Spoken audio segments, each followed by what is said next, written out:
Well, Charlie, what do you think, buddy? We're out here fishing with veterans. Yeah, it's a fantastic day. There's hardly any breeze at all. No other boats to fight here at Armco Park. There's only 2 boats in the whole lake. And look, I caught a crappie. Oh my God, it's a monster. Want me to get the net? Yeah, get the net out of the minnow bucket. Look at that thing. It's the first fish of the day. Good job, Charlie. 6 inches. Woohoo! It's a start. That's a good fish, man. Now I gotta go get his daddy. Go get his daddy. Go get his mommy and his daddy and get his uncle. Thank you for coming out here with me today, Charlie. You're welcome, sir. My pleasure. So, Charlie, what do you think of my beloved Marine Corps? Think of your Marine Corps. What do you think of my beloved Marine Corps? I love it. Thank you for serving in my beloved Marine Corps. You made the place a little bit better. Yeah. Always be a Marine.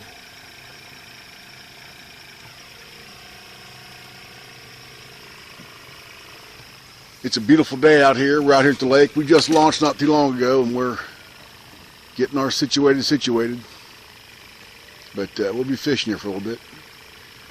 Fish with veterans. God bless you. An eighth of a mile, and a first lieutenant comes up and hands me some papers and says, "You can go home." Huh. I didn't know it was my last day. I hadn't paid any attention to that. I didn't know when my last day was coming up. And you got sprung. I didn't know if it was Sunday or Friday. I didn't know if it was August or July. I didn't know. We didn't have radios. Didn't listen to music. Didn't have watches. I didn't know. So I got a big shock when he said, here's your papers, you go home. But then he said, I'm at a far base 25 miles north of Da Nang. He said, you got to find your own way to get there. What? Yeah.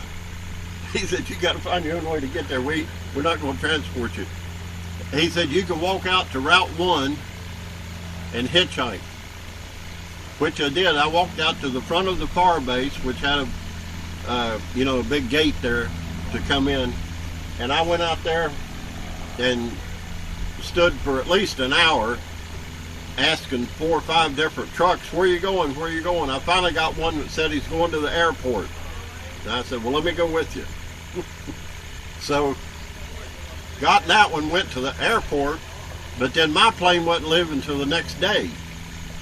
So I had to sleep on one of the benches at the Da Nang Air Force Base, wait for my plane to go out the next day. It's probably the best sleep you had in 365 days, wasn't it? Yeah. Well, they called Da Nang Rocket City. Yeah. So even then, at night they'd shoot rockets in. They shot a rocket into the Air Force Base there and hit a 5,000-gallon jet fuel tank one time. And I was on perimeter guard duty and saw the rocket going over and saw the rocket hit the 5,000-gallon jet fuel tank. That burnt real good, didn't it? It's about like an atomic bomb. I bet. Really, I was on the perimeter guard duty watching, and there's this mountain a couple of miles to the right, and they'd shoot rockets from that mountain over in front of us towards the Air Force Base. And then there was an Army base 2 miles from us that way, and they had some kind of radar. So when the Viet Cong would shoot a rocket from that mountain, that radar was picking up where it come from, and in about 15 seconds, 105 howitzers were shooting back at it. So that's the way it was. So I've had rockets shot at me, bullets shot at me, but I never got hit. But spent 2 months in a sandbag bunker. And we had them doggone things, they'd been there, some of them been there so long, it rained real hard, and there was a few guys that collapsed in on them and killed them because they was inside the bunker, and the bunkers got saturated with water, and it collapsed on them. Horrible. I'm glad you're here, Charlie. Welcome home. God bless you. Yeah. good to come home.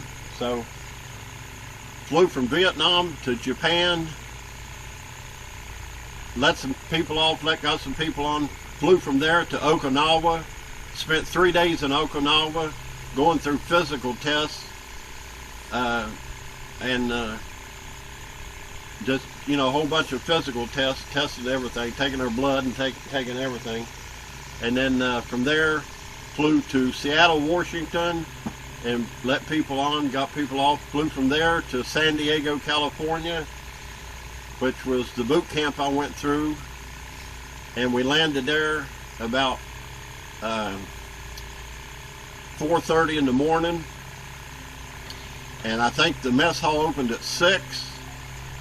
And me and another guy went to the mess hall. And I'd been eating sea rations for months.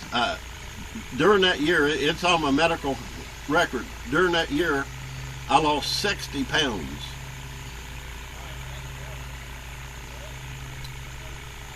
So going through the chow hall that morning was the best food I'd had in a year. I was a corporal. I went back up and got in line, and there was a corporal on the other side. And he said, "You're only allowed to go through once." And I said, "Buddy, I've been back from Vietnam like 2 hours and I'm starving to death. I want to go through the line again." He said, "I'm not allowed to." I said, "Asshole, I'm going to come across this counter and kill you. Now give me some more food or you're going to die." That's what I told him. What did he give you? He gave him some more food. Scrambled eggs and sausage and biscuits. So I went through the chow line twice, even though he said it, I wasn't allowed to. Because I told him, "I've been back from Vietnam like 2 hours. I'll come across the counter and kill you." I love you, Charlie. I'm glad you're here.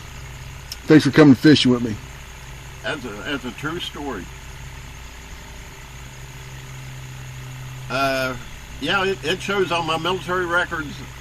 I weighed 220 when I went to Vietnam, and I weighed 155 when I come back. End of story. God bless you, buddy. God bless you. I'm glad you're out here with me, buddy.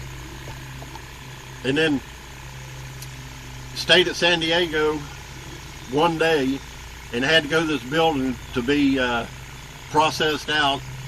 And they asked me if I wanted to re-up, they'd give me $5,000, my choice of duty station. And I told them no, I wanted to go back home. I walked out of that door and there was 3 San Diego police standing there, tried to recruit me to be a policeman. And I cussed the hell out of them and told them no.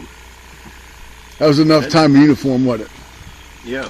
And then as I walked away, I realized, well, I just cussed out 3 policemen. Yeah. Hell no, I didn't want to sign up to be a San Diego policeman. Yeah. After what I've been through, I Right. had enough. So I went home. I did my 4 no more for the Corps. I had my platoon commander said, "I'll make you a sergeant if you go to go on the next float." I just did 2. I just did 2 deployments. I'm like, "I'm going home, sir."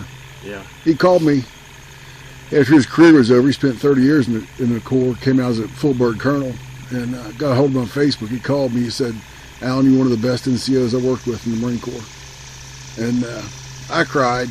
I said, "Sir, it's guys like you made me wish I'd have stayed in many times." I said, "But I'm glad I'm out." And this is what he said to me. He said, "Alan, you never can know what God has in planned for you. You can't regret not staying in, because you know how it is. I mean, you're glad you're out, but then you wish you were back in, especially when something happens. You ever wish that you'd have stayed in?"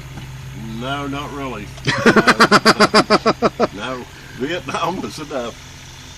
There was times that I wish I'd have stayed in. Yeah. No. And it was hell. The Marine, I don't care if you're in conflict or not in conflict, and we're both in conflict, but that's a tough lifestyle, whether whether anybody shoots at you or not. Yeah. You know. But We God even- bless you. We even went on patrol one time through this village, and I had a hand grenade thrown at me. Yeah. But I was at the edge of a building, and I looked around the edge of the building, and there wasn't nothing there. And there was 4 guys behind me, and I looked around the edge of the building again, and started to step out. And a guy 50 foot from me, the Viet Cong, stepped out and threw a hand grenade at me, but it went short, Yeah. and I went back, and the building protected us. Could have been a lot worse. Yeah, if he would have waited, we was going to step out and go down the side of the building, Yeah. but he didn't. He didn't wait.